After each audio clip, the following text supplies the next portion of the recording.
यह एक आत्मा हमेशा आपके भाग्य या डेस्टिनी पर हमला करता है। चलिए आज हम इस वीडियो में जानते हैं इस आत्मा के बारे में।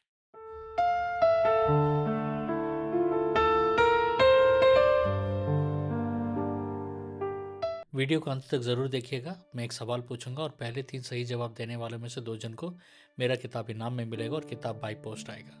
क्या आपने कभी देखा है कि जैसा ही परमेश्वर किसी व्यक्ति को उठाने लगता है, तभी किसी न किसी के दिल में उसके खिलाफ जहर भरने लगता है। यह कोइंसिडेंस नहीं है। बाइबल दिखाती है कि एक खास आत्मा हमेशा भाग्य या डेस्टिनी पर हमला करती है। आज हम जानेंगे वह आत्मा कौन सी है, उसका उद्देश्य क्या है और कैसे परमेश्वर हर विरोध के बीच आपकी योजना पूरी करता है। बाइबल में भाग्य पर सबसे ज्यादा हमला किस आत्मा ने किया? बाइबल में बार बार एक ही आत्मा दिखती है, वो है ईर्ष्या की आत्मा, the spirit of jealousy. Bible कहती है जहां डाह, ईर्ष्या और झगड़ा है, वहां घबराहट और हर प्रकार की बुरी काम है। याकूब 3:16। ईर्ष्या सिर्फ भावना नहीं है, यह एक विनाशकारी आत्मिक कार्य प्रणाली की है जो परमेश्वर की योजना को रोकने की कोशिश करती है। दाऊद के जीवन में साउल की ईर्ष्या को हम देखते हैं। जब परमेश्वर ने दाऊद को उठाना शुरू किया, तभी साउल के दिल में ईर्ष्या आई। साउल दाऊद से जलने लगा। पहला सैमुएल 18:19 में हम पढ़ते हैं। क्यों? क्योंकि दाऊद का भाग्य साउल के सिंहासन से बड़ा था। ईर्ष्या का उद्देश्य था दाऊद को मार देना ताकि दाऊद का भविष्य रुक जाए, लेकिन बाइबल कहती है परमेश्वर दाऊद के साथ था। पहला सैमुएल 18:14। मूसा के जीवन में भी कोराह की ईर्ष्या को हम देखते हैं। परमेश्वर ने मूसा को चुना, लेकिन विरोध बाहर से नहीं आया, वह अंदर से आया है। हमेशा ये ईर्ष्या की आत्मा अंदर से काम करती है। कोराह ने कहा, क्या केवल मूसा ही अगुवा है? गिनती 16:3। यह सवाल नहीं था, यह ईर्ष्या का विरोध था। कोराह का उद्देश्य था अधिकार छीनना, नियुक्त कॉलिंग को चुनौती देना, लेकिन परमेश्वर ने खुद न्याय किया। याकूब के जीवन में भी लबान की ईर्ष्या को हम पढ़ते हैं। याकूब को परमेश्वर ने आशीष दी, लेकिन उसके अपने ससुर लबान उससे जलने लगे। लबान का व्यवहार बदल गया। उत्पत्ति 31:2 में हम पढ़ते हैं। लबान ने क्या किया? वेतन बदला, अवसर रोके, बढ़ोतरी रोकी। ईर्ष्या हमेशा यही करता है। जो परमेश्वर बढ़ा रहा है उसे ईर्ष्या की आत्मा रोकेगा, लेकिन परमेश्वर ने याकूब से कहा, अपने देश लौट जा। उत्पत्ति 31:3। ईर्ष्या की आत्मा का मुख्य उद्देश्य क्या होता है?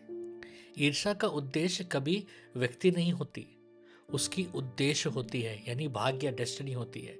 यह आत्मा चाहती है समय से पहले संघर्ष, अनावश्यक लड़ाइयां जो जरूरत ही नहीं है वो लड़ाइयां होना शुरू होती है, ध्यान का भटकाना, ताकि व्यक्ति खुद ही अपने मार्ग से उतर जाए।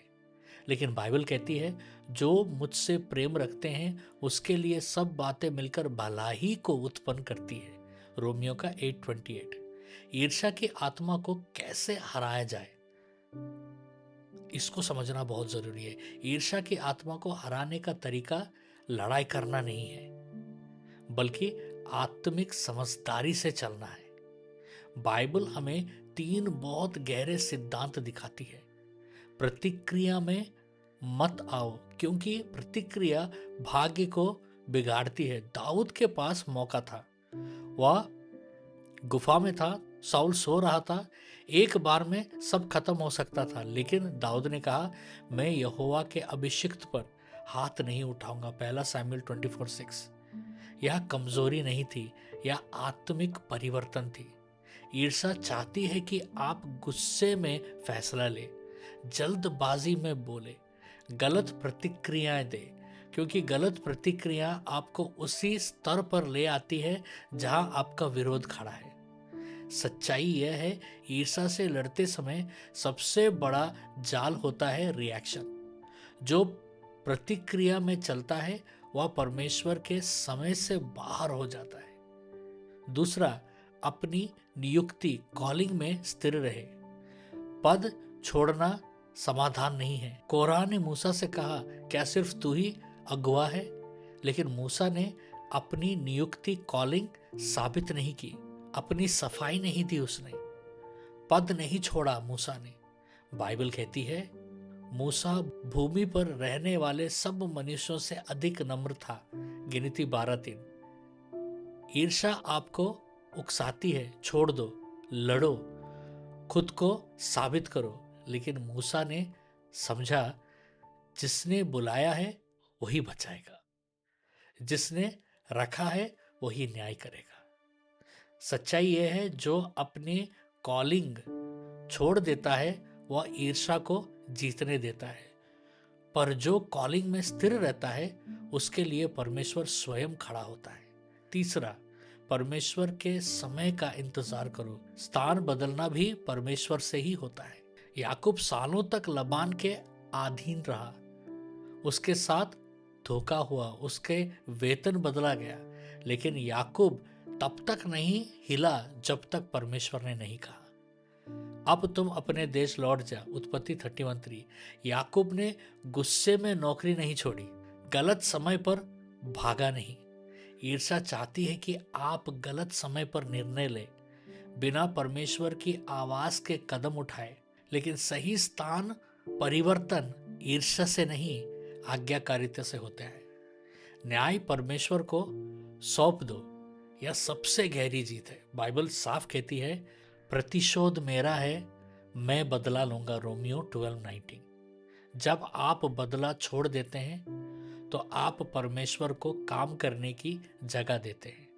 दाऊद को सिंहासन मिला, मूसा को मान्यता मिली, याकूब को दुगनी आशीष मिली। क्यों? क्योंकि उन्होंने लड़ाई नहीं की, धैर्य रखा, परमेश्वर पर भरोसा किया।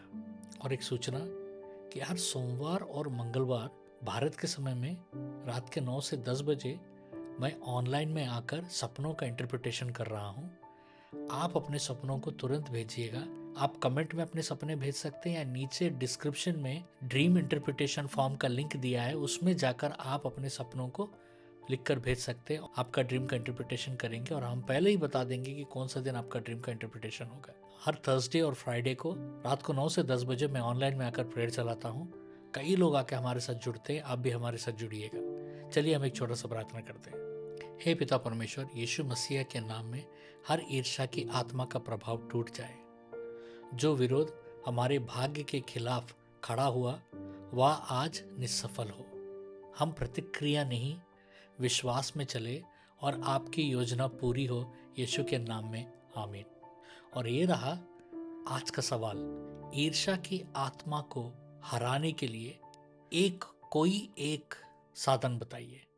एक लाइन में भी जवाब दे सकते हैं, और सही 3 जवाब देने वालों में से 2 जन को हमारा किताब इनाम में मिलेगा और किताब बाय पोस्ट आएगा। अगर आपको कोई सवाल है या प्रार्थना की ज़रूरत है तो मैं ज़रूर कमेंट कीजिएगा, क्योंकि मैं हर कमेंट पढ़ता हूँ और उसका जवाब देता हूँ। अगर आपको कोई स्पेशल प्रेयर रिक्वेस्ट है तो नीचे डिस्क्रिप्शन में प्रेयर रिक्वेस्ट का फॉर्म का लिंक भी है, उस फॉर्म को भर के हमें भेजिए, हमारा टीम आपके लिए प्रेयर करेगा।